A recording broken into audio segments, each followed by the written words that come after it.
SK कथा कहानियाँ। नमस्कार मित्रों। रायपुर राज्य के राजा हर्षवर्धन बहुत ही मेहनती, बुद्धिमान और ईमानदार राजा थे। उन्होंने अपने राज्य को उत्तम बनाने के लिए बहुत मेहनत की थी। वे अपनी प्रजा को खुशहाल रखने की हमेशा कोशिश करते। अपनी प्रजा का हाल जानने के लिए कई बार वे प्रजा के बीच में भी कई रूपों में भेष बदल कर जाते थे और उनके दुख दर्द समझते थे। इसीलिए प्रजा भी उनको बड़ा प्रिय मानती थी, उनकी हमेशा जय जयकार करती थी। एक बार की बात है, राजा अपनी प्रजा व राज्य का हाल समझने के लिए पहले की तरह भेष बदलकर अपने घोड़े में एक वृद्ध व्यक्ति का रूप बनाकर जा रहे थे। प्रजा का हाल समाचार लेने के पश्चात उन्होंने अपने घोड़े को अपने राज्य की सीमा के लिए मोड़ने का इशारा किया। अब राजा अपने घोड़े के साथ राज्य में काफ़ी आगे निकल गए थे। दोपहरी धूप में काफ़ी दूर घूमने के पश्चात अब राजा बहुत थक गया था। इस कारण वो काफ़ी प्यासा भी हो गया था। पानी की प्यास में राजा अब खेतों की तरफ बढ़ने लगा कि कहीं कोई किसान के पास पानी मिल जाए। अचानक राजा की नज़र एक गन्ने के खेत में किसान पर पड़ती है। भेष बदले राजा ने उस किसान से कहा, नमस्कार किसान भाई, क्या आप मेरी एक मदद करेंगे? किसान ने उत्तर में नमस्कार कर कहा, जी बाबूजी, कहिए। वृद्ध बोला, भाई मैं काफ़ी दूर से आ रहा हूँ और प्यास के कारण बहुत थका हुआ महसूस कर रहा हूँ। यदि आप मुझे कुछ थोड़ा पानी दे दें तो आपकी बहुत कृपा होगी। वृद्ध के इतना कहते ही किसान गन्ने के खेत में जाकर 4 गन्ने तोड़ लाता है और उसका रस निकालकर राजा को एक बड़े से लोटे में दे देता है और कहता है, बाबूजी ये लीजिए, आपको पानी तो नहीं लेकिन ये गन्ने का रस मिल जाएगा। आप आराम से यहाँ पड़ी चारपाई पर बैठकर रस पीजिए और थोड़ा विश्राम भी कर लीजिए। अनजान व्यक्ति के लिए इतना सत्कार, ये देखकर राजा मन ही मन बहुत प्रसन्न होता है। प्यासा राजा उस गन्ने के रस को एक सांस में ही पी जाता है और चारपाई पर थोड़ा देर आराम करने से उसकी थकावट वो उसकी प्यास सब दूर हो जाती है और वो अत्यंत प्रसन्न होकर उस किसान से कहता है, आपका बहुत बहुत धन्यवाद, आपने मुझे अत्यंत प्रसन्न कर दिया है। मैं आपको इस उपकार हेतु एक उपहार देना चाहता हूँ।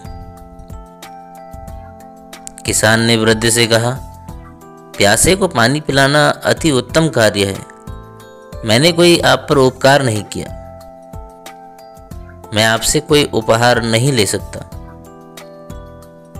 राजा उसकी सभ्यता से बहुत खुश हुए और बोले, अपने राजा से तो उपहार ले ही सकते हो। किसान बोला, आपका मतलब? इतने में राजन अपनी दाढ़ी हटाकर उस किसान को अपना वास्तविक रूप दिखाते हैं। ये देख किसान राजा को ना पहचानने के लिए राजा से माफ़ी मांगता है। राजा हर्षवर्धन बोले, भाई तुम वाकई में उपहार के पात्र हो। राजा ने तुरंत उसको 5 गांव दान में आदेश कर दे दिए। राजा ने तुरंत उसको 5 गांव देने का आदेश कर दिया। किसान बोला, महाराज अभी तो आप प्रसन्न हैं तो आपने 5 गांव देने की घोषणा कर दी, पर कुछ समय बाद आपको ये बात याद नहीं रहेगी। राजा ने उत्तर में कहा, हाँ भाई ये तो तुमने सही बात कही, लेकिन तुम बताओ अब मैं तुम्हें कैसे प्रमाणित करके दूं? पास में लगे हरे पीपल का पेड़ देख राजन ने कहा, भाई जाओ एक बड़ा सा पीपल का पत्ता ले आओ, मैं उसमें अपने हस्ताक्षर करके तुम्हें गांव देने के लिए लिख दूंगा।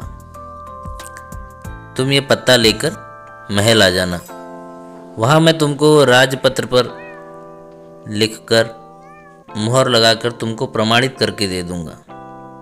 किसान पीपल का हरा पत्ता लेकर राजा के सामने आता है और राजा उसमें अपने हस्ताक्षर के साथ गांव के लिए लिख देता है।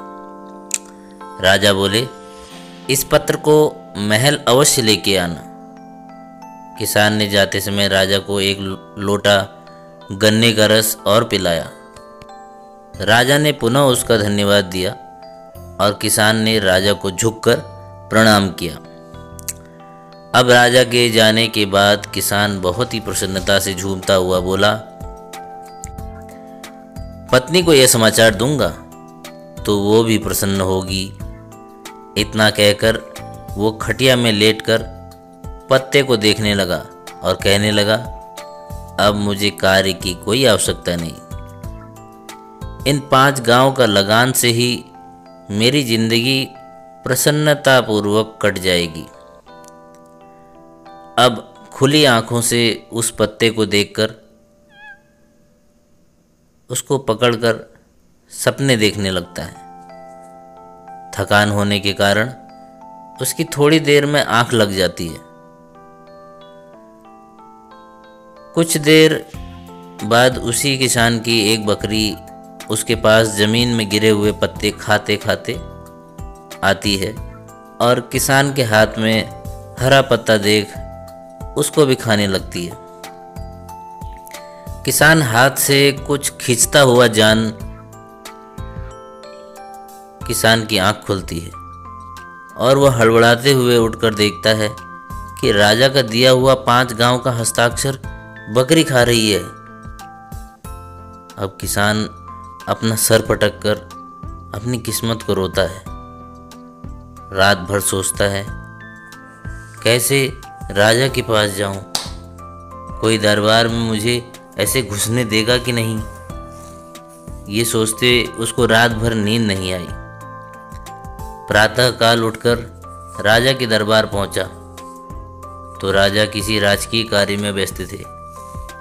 अब वो रोज आता और रोज किसी कारण से वापस जाना पड़ता। इसी प्रकार 1 सप्ताह बीत गया। बड़ी मिन्नत के बाद राजा के पास मिलने का समय उसको मिला। अब दरबार में पहुंचकर राजा के सम्मुख जाकर उनसे प्रणाम कर कहता है, नमस्कार महाराज, मुझे न्याय दीजिए। बकरी मेरे गांव खा गई, बकरी मेरे गांव खा गई। सारे दरबारी इस फरियादी को आश्चर्य से देखने लगते हैं। राजा कहते हैं, ये कैसी मूर्खतापूर्ण बातें कर रहे हो? भला बकरी भी कहीं गांव खा सकती है? क्या बात है, जरा ठीक से बताओ। किसान कहता है, महाराज आपने मुझे पहचाना? मैं वही किसान हूँ जिसने आपको गन्ने का रस पिलाया था और आपने मुझे 5 गांव दान में खुश होकर दे दिए थे। ये सुनकर सभी दरबारी हंसने लगते हैं। क्योंकि राजा इस एक हफ्ते राजकीय कार्यों में इतना व्यस्त था कि उसे पिछले हफ्ते का कुछ भी याद नहीं था। अब राजा फरियादी की बात ध्यान से सुनने व समझने के बाद बात याद आने पर कहता है, अच्छा मैंने तुमको अपनी कही बात के अनुसार कुछ प्रमाण तो दिया होगा। अब किसान रोने लगता है। रोते हुए बोलता है, महाराज आपने मुझे एक पीपल के पत्ते पर हस्ताक्षर करके प्रमाण दिया था, परंतु आपके द्वारा दिए गांव के बारे में सोचते हुए मैं उत्सुकतापूर्वक सपने देखने लगा और अचानक नींद लगने पर ये पत्ता बकरी मेरे हाथ से खा गई। अब राजा को सारी बात ध्यान में आई और समझ में भी आई। राजा ने तुरंत फरियादी को उस परोपकार के लिए पुनः धन्यवाद दिया और राज की प्रमाण देकर उसको सम्मानित किया। सभी दरबारियों ने उस किसान का परोपकार जानकर उसको बहुत सराहा।